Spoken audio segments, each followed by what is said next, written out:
ከእግዚአብሔር ከአባታችን ከጌታም ከኢየሱስ ክርስቶስ የመንፈስ ቅዱስ ኅብረት ይብዛልን። ዛሬም እግዚአብሔር ባርኮን ይህን ጊዜ ስለሰጠን እናመሰግነዋለን። እግዚአብሔር ዛሬ የሚነግረን ነገር ምንድነው? ስለ ክርስትና መኖር ነው። ብዙዎቻችን በክርስትና መኖር እንፈልጋለን። ብዙዎቻችን ክርስትናን ምድር ላይ መግለጽ እንፈልጋለን። እግዚአብሔር ቢረዳን፣ እግዚአብሔር ቢያግዘን እያለን ግን የክርስትና መንገድ እንደምታውቁት ምንም ጥያቄ የለውም ከዚህ ዓለም ጋር ተቃራኒ ነው። ከዚህ ዓለም ጋር የማይገናኝ ነው። ሆድና ጀርባ ለዘላለም እንደማይገናኝ ክርስትና ደግሞ ከዚህ ዓለም ጋር በምንም አይነት ሁኔታ የማይገናኝ የማይጣጣም የማይዋሃድ ነው። ስሙ ለዘላለም የተባረከ ይሁን። በያዕቆብ 2:17 ላይ እንደዚህ የሚል ቃል አለ። 2:17 እንደዚህ ይለናል፣ እንዲሁም ስራ የሌለው እምነት የሞተ ነው ይለናል። በዚህ ጊዜ ክርስትና እግዚአብሔር ሳይሆን የሞተው እኛ ነን የሞት ነው። ቤተ ክርስቲያን ነች እየሞተች ያለችው። እግዚአብሔር አቅማጥሮት ኢየሱስ ክርስቶስ አቅማጥሮት ትናንትና በሐዋርያት ስራ የነበረው ሐዋርያቶቹ ሲሰሩት የነበሩት ነቢያቶቹ ሲሰሩት የነበሩት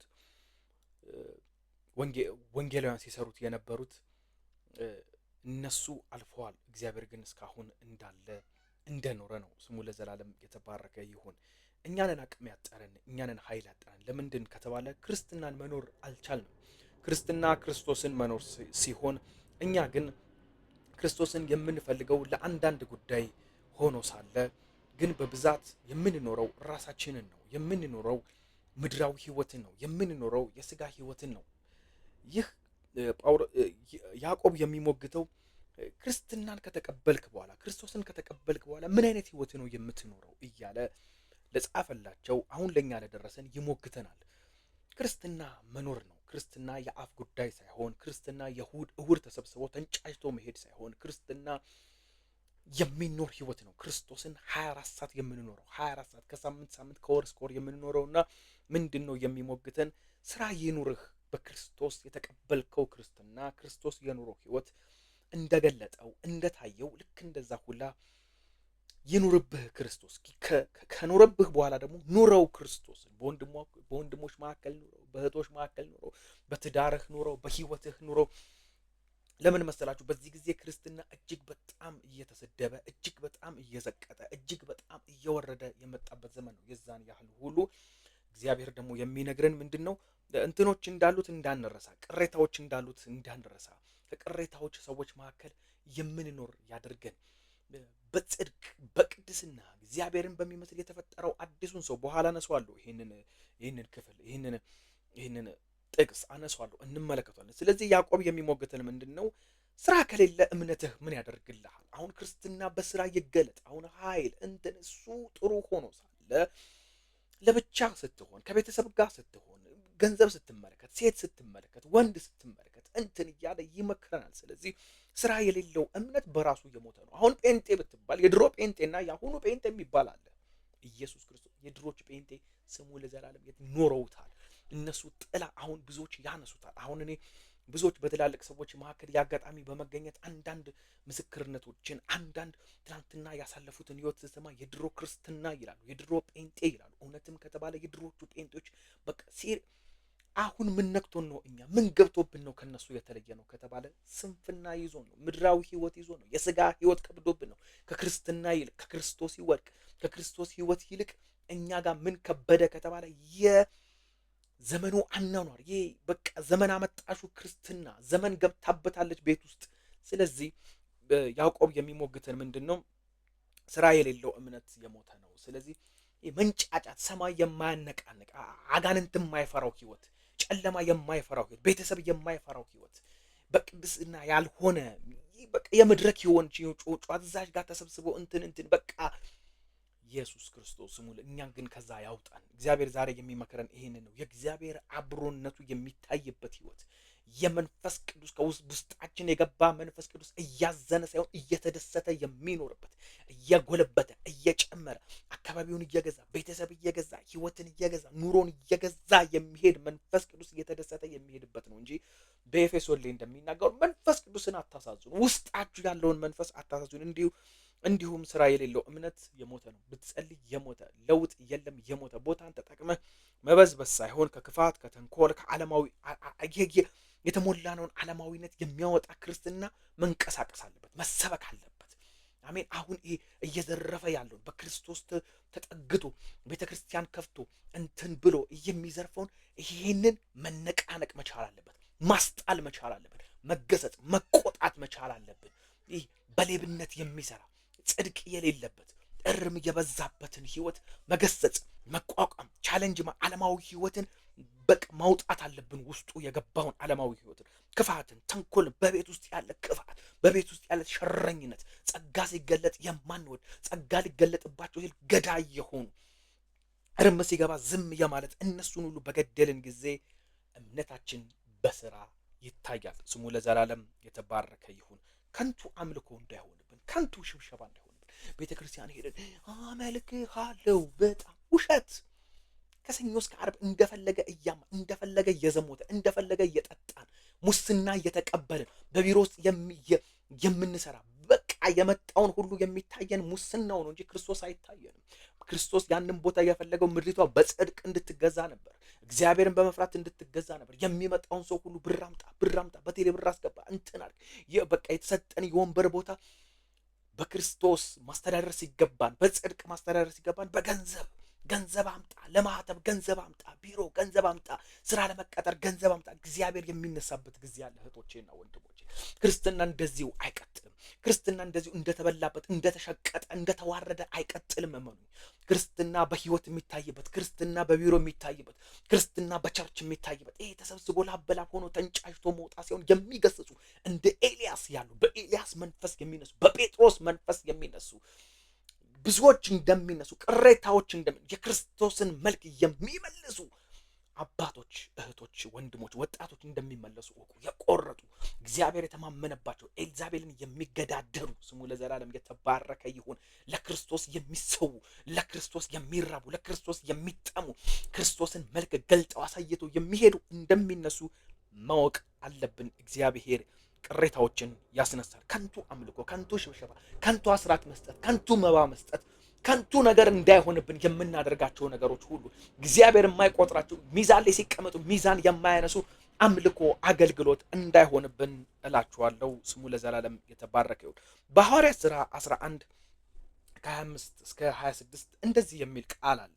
ከዚያን በኋላ በርናባስ ሳውልን ለመፈለግ ወደ ጠርሴስ ሄደ። ሁለቱ እዚያ ካለችው ቤተክርስቲያን ጋር በመሆን 1 ዓመት ሙሉ እጅግ ብዙ ሕዝብ አስተማሩ። ደቀ መዛሙርት ለመጀመሪያ ጊዜ በአንጾኪያ ክርስቲያን ተብለው ተጠሩ። እኔ እዚህ ጋር እንደገባኝ የስድብ ስም ሳይሆን ክርስቲያን የተባሉት ትናንትና የኖሩበትን ህይወት ባርናባስና ሳውል በማስተማር በማስጣል የአሕዛብ ህይወትን በማስጣል የክርስቶስን ህይወት በማኖር የክርስቶስን መልክ በማኖር ክርስቶስ የሚኖረው እንዲህ ነው ያሉ የክርስቲያን መልክ በማኖር ምን ተባሉ? በአካባቢው ክርስቲያን ተባሉ። የክርስትና ህይወት ተገለጠባቸው። እርምን በማውጣት የትላንትና ህይወትን በማስወገድ በጽድቅ በቅድስና እንዲመላለሱ በአሕዛብ ፊት ተለዩ። ህይወታቸው ከአሕዛብ ተለየ። አኗኗራቸው፣ መውጣታቸው፣ መግባታቸው፣ መልሳቸው፣ ንግግራቸው፣ ትህትናቸው፣ ቅድስናቸው ታይቶ ምን ተባሉ? ምን ስም፣ ምን ታፔላ ተሰጣቸው? ክርስቲያን የተባለ ክርስቶስን መኖር ሲጀምሩ በመንፈስ ቅዱስ በጽድቅ በቅድስና በመገሰጽ በመቆጣት አሕዛባዊ ልምምድን በማስወጣት ምን አደረጓቸው? ሲያመላልሷቸው ምን ታፔላ ተሰጣቸው? ክርስቲያን የሚባል ስም ተሰጣቸው። ስሙ ለዘላለም የተባረከ ይሁን። ከተሰጠን አይቀር ታፔላ ለክርስቶስ ኖረን ክርስቲያን እንባል። ውሸታምነትን አስወግደን ኃጢአትን አስወግደን በነ ጳውሎስ ትምህርት በነ ጴጥሮስ ትምህርት በነ ባርናባስ ትምህርት እየኖርን ክርስቶስን ስንገልጥ አካባቢው ወዶ ሳይሆን በግዱ መገዛቱ አይቀርም። አካባቢው ወዶ ሳይሆን በግዱ መጨነቁ አይቀርም። ለምን ከተባለ ክርስቶስ ኃይል አለው። ክርስቶስ ጉልበት አለው።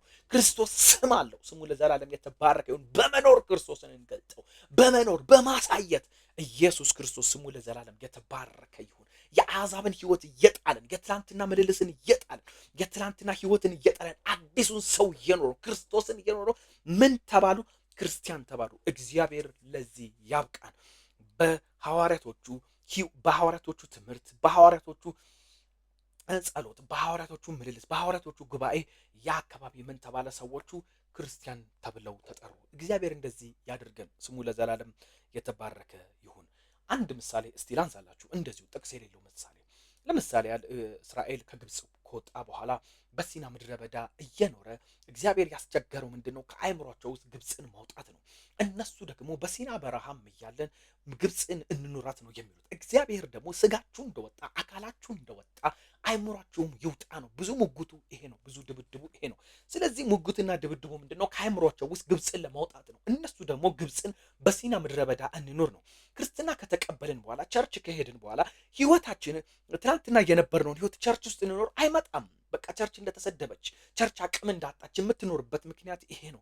ብዙ አገልጋይ አሁን አቅም ያጣው፣ ብዙ መለፍለፍ የሆነብን፣ ብዙ ተሰሚነትን ያጣ ነው። ለብዙዎች መቀለጃ እየተደረገ ያለው ምንድነው? ትናንትና የጣልነውን ዛሬ በቤቱ እያነሳ ነው። ትናንትና በቃኝ ብለን የወጣ ነው። ትናንትና አስጠላኝ ብለን የወጣ ነው። ትናንትና ደረሰልኝ ብለን የወጣ ነው። ዛሬ ቀስ ብለን እያነሳን ዛሬ ቤቱ ላይ ጎልብቶ ያለ ነው። ስለዚህ ግብፅን እናውጣ ወንድሞችና እህቶች። የምነግራችሁ ነገር ምንድን ነው? ከነፍሳችን ውስጥ ከቸርቻችን ውስጥ ግብፅን እናውጣ።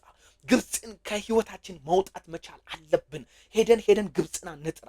ሄደን የግብፅ ሽንኩርት፣ የግብፅ መበል እያለን የትላንትና ህይወትን እርምን እናውጣ። እግዚአብሔር የሚፈልገው ህይወት አይደለም። በቤቱ እንድንኖር የሚፈለገው የክርስቶስን መልክ ነው። ስሙ ለዘላለም የተባረከ ይሁን። በሁለተኛ ቆሮንቶስ 3:17-18 እንደዚህ የሚል ቃል አለ። ትዝ ይላችሁ እንደሆነ ሁሌ ስለምናገረው እናገሯለሁ። አሁን ጌታ መንፈስ ነው። የጌታ መንፈስ ባለበት አርነት አለ። እኛም ሁላችን ባልተሸፈነ ፊት የጌታን ክብር እንደ መስታወት እያንጸባረቅን የእርሱን መልክ እንድንመስል ከክብር ወደ ክብር እንለወጣለን። የእርሱን መልክ እንድንመስል ወደ ቤቱ ተጠራን እንጂ የዓለምን መልክ እየኖርን በቤቱ እንድንኖር እግዚአብሔር አልጠራንም። በቤቱ እንድንኖር የተፈለገው ምንድነው? የእርሱን መልክ እንድንመስል፣ የክርስቶስን መልክ፣ የጽድቅ መልክ፣ የትህትና መልክ፣ የበጎነት መልክ፣ የይቅርታ መልክ፣ የሰላም መልክ ኢየሱስ ክርስቶስ ስሙ ለዘላለም የተባረከው። ይሄ በሆነ ጊዜ ቤቱ እያበበ ቤቱ እየጨመረ የክርስቶስን መልክ ለመኖር መንፈስ ቅዱስን ሞር ባንቀሳቅ አርነት እየወጣን ከሰይጣን አርነት፣ ከስጋ አርነት፣ ከባርነት፣ ከግብፅ አርነት እየወጣን ከፈርዖን አርነት እየወጣን ክርስቶስን መኖር ይሆንልናል። ስለዚህ የምነግራችሁ ነገር ምንድነው? ጌታ መንፈስ ነው። የጌታ መንፈስ ባለበት አርነት አለ እንደሚል ከመንፈስ ቅዱስ ጋር ብዙ ህብረት ማድረግ፣ ከመንፈስ ቅዱስ ጋር ብዙ አንድነት ማድረግ። ስለዚህ ግብፅን ከላያችን ላይ ማውጣት፣ እኛ በግብፅ እንዳንሆን፣ የእስራኤል ታሪክ በእኛ እየተደገመ እንዳይሆን፣ የእስራኤል ታሪክ አሁን በአገልጋዮች እየተደገመ በክርስቲያኖች እየተደገመ እንዳይሆንና አይናችን ይከፈት። ምቀኝነት፣ ስካር፣ ዘፋኝነት፣ የስጋ ስራ ተብለው የተቀመጡትን በገላትያ ላይ ያሉትን እንዲሁም በተለያየ በኤፌሶን በተለያየ ቦታ የሚያነሳቸውን እንዳለ እየጣልን ክርስቶስን መኖር፣ ክርስቶስን መስበክ፣ ክርስቶስን ከመስበክ መኖር ይሁንልን። ኢየሱስ ክርስቶስ ስሙ ለዘላለም የተባረከ። በኤፌሶን 4:24 ላይ እንደዚህ የሚል ቃል አለ። እውነተኛ በሆነው ጽድቅ እንዲሁም ቅድስና እግዚአብሔርን እንዲመስል የተፈጠረውን አዲሱን ሰው እንድትለብሱ ነው። አሮጌውን ሰው አውልቀን አዲሱን ሰው እንድንለብስ ነው። ልብስ ሁል ጊዜ እንደምንለብስ፣ ቢሮ ስንገባ ልብስ እንደምንለብስ፣ ቤት ስንገባ ልብስ ሁል ጊዜ ልብስ ላያችን ላይ አለ። ለምን? ስጋችን እንዲሸፍን። ስለዚህ ልክ እንደዚህ ሁሉ የትላንትና ህይወት መሸፈን አለበት። በማ ከተባለ በአዲሱ ሰው። አዲሱ ሰው ደግሞ በክርስቶስ የተወለደ ነው። እግዚአብሔርን እንዲመስል በጽድቅ በቅድስና የተፈጠረውን አዲሱን ሰው እንድንለብስ እኛ የተጠራን። ስለዚህ የምነግራችሁ ነገር ምንድን ነው? አዲሱን ሰው ሁል ጊዜ መልበስ አለብን። ቢሮ የሆነ ቦታ ላይ አውልቀ ነው የራሳችንን ልብስ የዓለምን ልብስ መልበስ የለብንም። 24 ሰዓት እኛ የተጠራ ነው አዲሱን ሰው እንድንለብስ ነው። ስለዚህ በሄድንበት በወጣንበት በገባንበት በማንኛውም ስፍራ አዲሱ ሰው ለብሰን መታየት አለብን። እግዚአብሔር የሚደሰትበት ክርስቶስን በእኛ ሲያይ ነው። እግዚአብሔር የሚደሰተው እኛን ሳይሆን ዓለምን ሳይሆን ሲመለከታት የሚደሰተው ክርስቶስን ሲመለከት ነው። አዲሱ ሰው ደግሞ በክርስቶስ የተፈጠረ ነው። እግዚአብሔርን እንዲመስል በጽድቅና በቅድስና እንድንመላለስ ነው። ስለዚህ የእግዚአብሔር አብሮነት እንዲበዛልን በአዲሱ ሰው እንመላለስ። የመንፈስ ቅዱስ ህልውና፣ የመንፈስ ቅዱስ መገኘት፣ የመንፈስ ቅዱስ ብርሃን እንዲበዛልን አዲሱን ሰው 24 ሰዓት በመስሪያ ቤት፣ በቸርች፣ በየትኛውም ሁኔታ ክርስቶስን የሚመስለው የተፈጠረው የአዲሱ ሰው መልበስ አለብን። ስለዚህ የምነግራችሁ ነገር ምንድን ነው? በክርስትና መኖር ይሆንልን። ክርስትና ክርስቶስን መኖር ነውና ክርስቶስን መኖር ይሆንልን። እግዚአብሔር አባት ሆይ ስምህ ለዘላለም የተባረከ ይሁን። ይህን ትምህርት ስለሰጠን እናመሰግንሃለን። ከዚህ በኋላ ልጆችህ በዚህ ማንነት ስለምንመላለስ እኔ እባርካለሁ። የሚገስጽ ዓለማዊነትን የሚያወጣ ክብርህ ስለሚገለጥ እኔ አመሰግናለሁ። የጨለማን ስራ የሚገለብጥ ቤትህን የምታጸዳበት ቤትን ቤትን በክብር የምትሞላበት ጸጋ፣ መንፈስ፣ ብርሃንህ ስለሚመጣ እኔ እባርካለሁ። ስምህ ለዘላለም የተባረከ ይሁን። ይሄ ትምህርት 30፣ 60፣ 100 ፍሬያማ ስለሚሆን እኔ እጅግ አድርጌ አመሰግናለሁ። በልጅህ በጌታ በኢየሱስ ክርስቶስ ስም እባርካለሁ።